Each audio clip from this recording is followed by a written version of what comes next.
With Daredevil Born Again season finale, does the show hold a candle to the amazing trilogy of seasons we got with Netflix's era of Daredevil? Ladies and gentlemen, I'm Thomas. I'm Merlin. Together we're the Comic Lads, and today we're talking all about Daredevil Born Again Season 1. I mean, this season was probably one of the most anticipated MCU projects in the last few years, I'd say. For sure. There's definitely some ups here. Yep. There are a few downs. For sure. Like any show. We're going to get into it, but we want to hear from you guys. In question of the week, what were your thoughts on Daredevil Born Again Season 1? Does it hold a candle to the original show for you?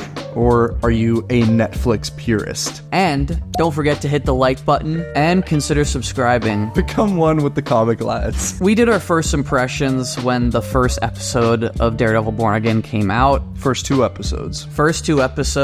If you guys have seen that video, you know that we weren't fully on board with the fact that, they just domed Foggy in the first 5 minutes of the show. Yeah, and domed, Karen in terms of, being in the show also. Yeah, and we kind of said that it felt a bit disingenuous on the part of Disney and Marvel for kind of touting the fact that... Oh, they're all back. Why is Eldon Henson, Foggy's actor, even doing promo for this show? Bro looks depressed. I know. Have you seen those? Yes, I have. It's hilarious. Fuck you guys, man. I know, and the interviews are like, so how does it feel to be back in Daredevil Born Again after so many years? And he's just that he's crying behind the scenes. So whack.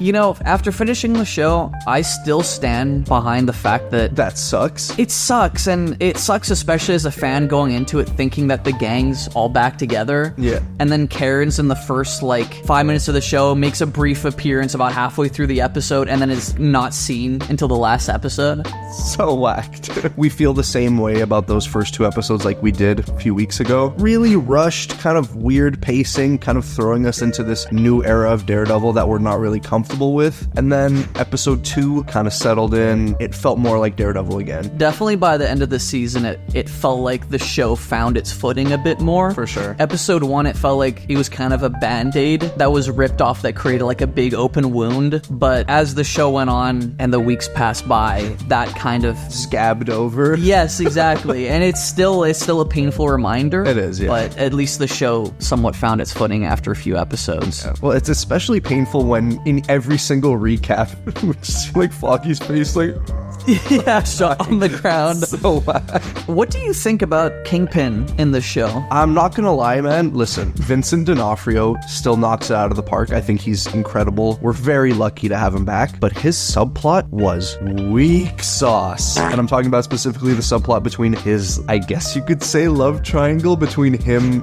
Vanessa, his wife, and this Adam guy. Yeah, I feel like they tried to use Adam as a way to showcase to the viewer, even though Fisk publicly has changed his ways and is now a force for good, supposedly in New York City. Yeah. Behind the scenes, he's still a fucked up motherfucker. We have no disillusions about who Kingpin is deep down. I feel like they just dragged that plot line so long until finally in the penultimate episode, Vanessa kills him, and I'm like, guys, could have done this at episode 4. Yeah, that bit felt a little bit rushed to me too, especially because a large majority of the show, you see Vanessa and Fisk going to these therapy sessions with Heather Glenn. Which were pretty good. I honestly enjoy those scenes. Why him?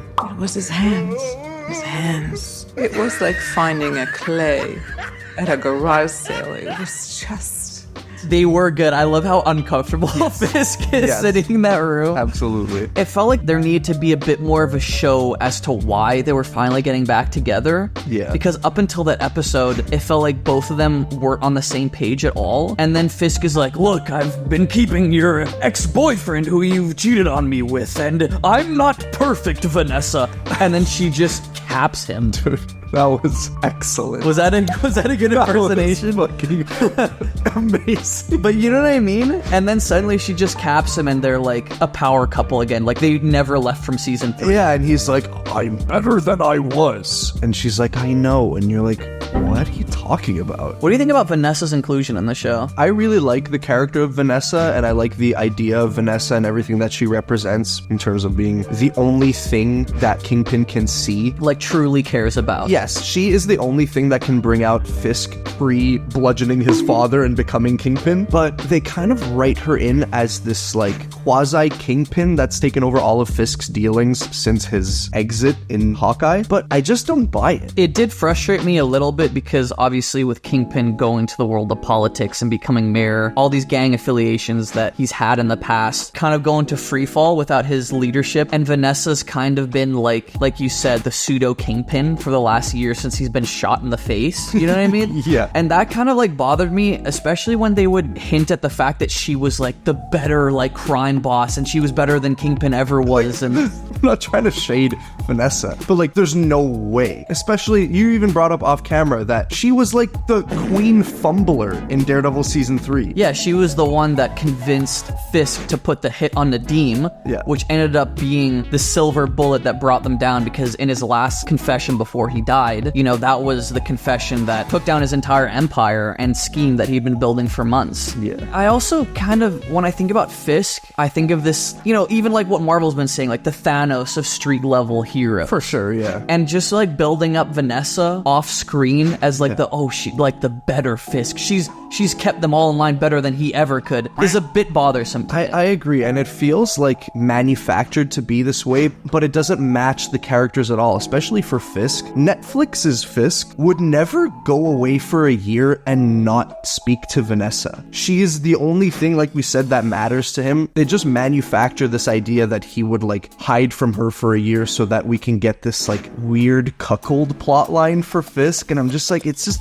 we didn't even need this. It felt like it was in some ways overshadowing Fisk's development as this like corrupt politician. I also want to talk about Muse in the show. Muse has been introduced in this season, and me personally, I feel like they could have done more with him. Yeah, I think they kind of fumbled him. He's a super interesting villain. When they first introduced him, I was super intrigued with his plotline, killing people and using their blood as spray paint to make graffiti art that's calling out Fisk's dirty dealings and that he's a corrupt politician and he's not good for the city. But I feel like they kind of could have gone a little further with it. I just felt like it fell a bit flat because, I mean, they were building up this plot line for about 4 or 5 episodes. Yeah. And it all kind of happened so fast in episode 7 when he confronts Heather Glenn, who is his therapist. Within the span of like 5-10 minutes, he captures Heather Glenn, knocks her out, is about to start draining her blood. Heather Glenn ends up killing Muse, and it's wraps. Kind of just ends his story with like a quick wet fart. That being said, the time that we do have with him is great stuff, I'd say. It is good stuff. We get some really great action with him and Matt, some great fight scene choreography. He's a super imposing villain, which I enjoyed. I feel like in the comics when they draw Muse, he's kind of like gangly and like thin and lanky and freaky, but he's kind of built in this. Yeah, he's like, a bit jacked. He felt like an imposing force against Matt. Yeah, and I like in the episode with Heather Glenn where he talks about being this like world star capable taekwondoist. You know what I mean? Yeah, that part caught me off guard. It was like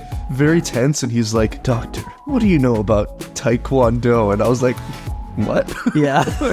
Where's this going? Yeah, I agree. Speaking of fight scenes, the fight scenes are incredible because they have this bigger budget, I think, and it's slightly more stylized in the Netflix era. They were able to incorporate certain things to do with Matt's fighting style and especially his abilities that were taken directly from the comic books that we've never seen. I really like how unapologetically violent Matt is in this show. I'll say it's more violent than the Netflix show. Like, I'm thinking of that Irish guy whose leg he absolutely obliterates. In the bank episode? Yeah. Violence doesn't equate to a good show, but I will say the visceral nature of him holding back and unleashing that like inner fury is so good on screen. Yes, for Daredevil specifically, it does equate to a good time. Charlie Cox, he's unbelievable still. He has not missed a beat, and it's been like 7 years, and I'm like, yeah, that's Matt. Yeah, I wish I could like DH him though. I know. You know what I mean? I wish we had more time.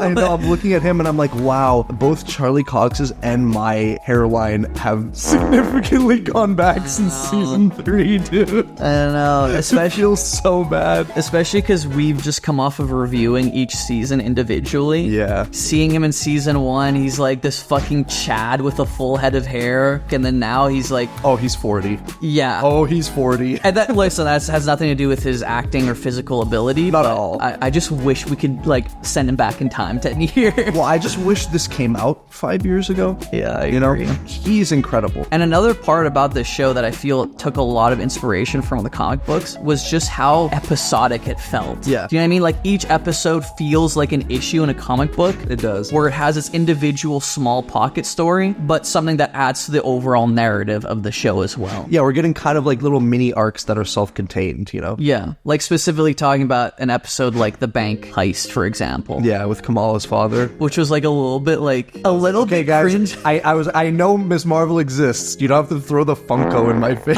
I know. That felt a little bit like they were really trying to get you to remember yeah. that Miss Marvel's a thing, because no one saw the Marvel. It took me out of it a little Yeah. bit. I was also surprised that they brought back Bullseye. I was also surprised, but I'm so happy that they did. We've been wanting to see Bullseye be Bullseye for the entire show. Holy fuck, is he comic book Bullseye? Oh my god, it's so good. And can I just say, like, leading up to that, episodes 1 to 7, like, there was a lot of good moments, and I think our overall consensus and feeling of the show was that it was positive. Yeah. But there's still a few things, as we've discussed in this video, that felt like it was holding it back. For sure. But episode 8, dude. Bangs. Is it too much to say that it's one of the best episodes in all of Daredevil television? The way that they showcase Bullseye, and specifically artistically, they took a lot of gambles with the show, and specifically this episode. Like how it would all go blue, the color palette. I love that. Yeah, when Bullseye was on screen, you could feel his, like, unhinged energy coming out. Can we just talk about how he fucking killed that guy with his tooth? That was, like, the coolest thing ever. Oh shit, it's Bullseye. It just felt like episode 8. It's the first episode in this show so far. I've been on the edge of my seat. Agreed. Does Bullseye know that Matt's Daredevil, by the way? Because they kind of drop some hints in there. Also, Matt's, like, not being subtle at all. I don't know. Can you guys let us know in the comments down below? I'm a little bit confused. That's kind of unclear to me, actually. Yeah. Just having Bullseye, as I'm so happy. I know. We needed it. And with Bullseye's return, we get into the climax of episode 8 involving Mayor Fisk's The gala. the gala. Bullseye is there to take out Fisk. Does that happen? Obviously not, because Matt jumps in front of Fisk. Can I just say, this is a sniper bullet. He's just tanking a sniper bullet now. Do you know what that would do to your, like, entire top left of your body? It would explode. Like, there's no way he's surviving that at that range, too. It's like less than 100 feet away. He's built different, bro. No, he is. And during this time, it's hinted at that Vanessa was the one that actually put the hit. Put a hit out on Foggy for, like, just to get him out of the way. I don't know, it feels like so unceremonious, but I guess that's the point. They can't uncover my stuff, so go kill this guy. Yeah, and building off of that, in the following episode, you actually see the scene where she confronts him to ask for Poindexter's help. Yeah. And he's in a mental institute. Well, he's definitely drugged up, but he seems, like, sad. Well, yeah. Like, the crazy is, like, turned off by the pills, and it's just him, like, with his memories and sadness, and it's kind of upsetting. Exactly. And it was so creepy how Vanessa manipulates him in that scene, and she's basically like, look, you're not you when you're in here, meaning, like, you need to be the bloodthirsty Bullseye killer. Yeah, and she just, like, mommy hands him, and he's like, okay, I'll sign. Because he has, like, you know, that's his thing. Yeah, but speaking of episode 9, another banger. Honestly, yeah, another banger. banger. It's not, like, a flawless episode, but I was happy with it. They ended the season on a high note. With episode 8 ending with Matt getting shot by a sniper. Episode 9, he's recovering in the hospital, and Fisk sees this as his opportunity to just take him out for good. And Matt actually goes back to his apartment. He escapes the hospital where someone's trying to drug him. Yeah, and who do we find there? Frankie Boy. Oh my god, it's so good. And just seeing him there, like, just chilling in the dark. John Bernthal, He's so fucking sick. besides, like, his hate of naps and stuff. What's up with that? I don't take naps, man. I don't take naps. Fuck, that's for the fucking birds, man. I just ain't doing that shit. I'm not taking a nap. That's the one L that John Bernthal has, I think, is a hatred for naps. It pisses me off. It does. It really does. Don't call me out. I need a nap. But we just get into one of the craziest fight scenes. But we do have one issue with it. Yeah, A crazy fight scene of Daredevil like- Warrior in season 1. In theory, I really loved the idea of this fight scene, but I don't love the execution. It's all in slow-mo. Well, the weird thing about it is Daredevil's part is really fast-paced and excellent and super brutal and visceral. And then you cut to John Bernthal and he's like slow motion. Yeah, and doing like these slow punches, which felt like kind of a bit of a weird design choice. It was, I don't because know. like if you had just shot it in real time, it would be fucking awesome. Because all his takedowns are super dope. It's so brutal. It's really cathartic to see him absolutely doming all of these whack-ass fake cops. It feels like they just shot themselves in the foot with the slow-mo. And we also get a fight scene later with Punisher again, and it's an excellent fight scene with no slow-mo. So Yeah. you know. Oh, and we didn't even mention one of the fucking most important parts of this episode, the reason why Frank is there to help Matt. Right. In his apartment, Yeah. is because Karen Page calls Punisher and asked him to look out for Matt, because she knew shit was going down. It was so nice to have Karen back. Oh my god, just seeing her, I was like, Where have you been? just the dopamine was coming back into my body. Literally. You know what I mean? Literally. It was so good, and we get some really great moments with Karen throughout the last episode where, she talks to Matt, despite whatever he's feeling and fighting this inner turmoil of deciding between his life as Matt Murdock lawyer or vigilante Daredevil, that whatever his choice was or is, Foggy knew Matt 100% and knows that he would make the right call and the right decision in whatever circumstance was presented to him. Absolutely. I'm so happy that Karen is the one that gets to pick up the pieces and put Matt back together again from when he was shattered at the end of episode 1. And the reason Karen comes back is because we finally enact Kingpin's plan. Yeah, I mean, they basically finally reveal that the reason he wants to get all these ports up and running is basically just to launder money. The Red Hook port being, like, technically a portion of the city that's not part of the jurisdiction of the state of New York, so he's kind of trying to make it into his own city-state through which he can launder money and do all kinds of illegal, illicit activities that, for whatever, like, legal jargon, are legal. Yeah, and the season actually wraps with him enacting martial law. Like, dude, he's like, all New Yorkers must be home by 8 p.m. I'm like, dude, what? Overall, what are your thoughts with the show? It had a rocky start for me for sure, but I think the latter half of the season found its footing. I'm really happy to see that they're doing so much Chip Zdarsky Daredevil run stuff, and I'm really excited for Daredevil to fucking round up an army of defenders and fight Kingpin like Devil's Reign. Yeah, because that's how the season ends. Yeah. It's like, we need an army. What did you think of the season? I thought it was really good. I thought it was really strong. There were a few characters that I wish we either had more time with or they were cut completely. I mean, we're talking about this off camera specifically, but fucking Fisk's crony Daniel. Yeah. I'm sorry, like, no disrespect to the actor, I just find his character and his acting for his character so cringe. It's very much like supposed to be threatening, and he's so not. I know, because he has a slight lisp too. I don't know, I'm sorry, like, it took me out of every scene when he was trying to be threatening, because I just started cracking up. Yeah, I'm just like, you're lame, dude. Yeah, exactly. I'm excited, man. I'm thinking, like, of all the shit we've gotten from the MCU, this isn't perfect. But it's absolutely a step in the right direction. Yeah, and I also spiritually feel like a lifeline was just thrown to me. Born Again has, like, put an IV in my arm, some nutrients are coming through. Yep. And I'm feeling, is this hope I'm feeling? I don't know. No, you're Hawkeye. Don't give me hope. Yeah, literally. I still can't bring myself to say things are looking up for the MCU because I've been known to be wrong before about that. What's your final rating on it? People are gonna call me like snooty or whatever. I'm gonna give it a solid, like a 7.5. 7.5? I'm gonna give it a 7.5. I'm gonna give it an 8. Let us know what your thoughts are on Daredevil Born Again Season 1 down below. What is your rating? And we love you. We love you very much. Peace. Peace. Peace.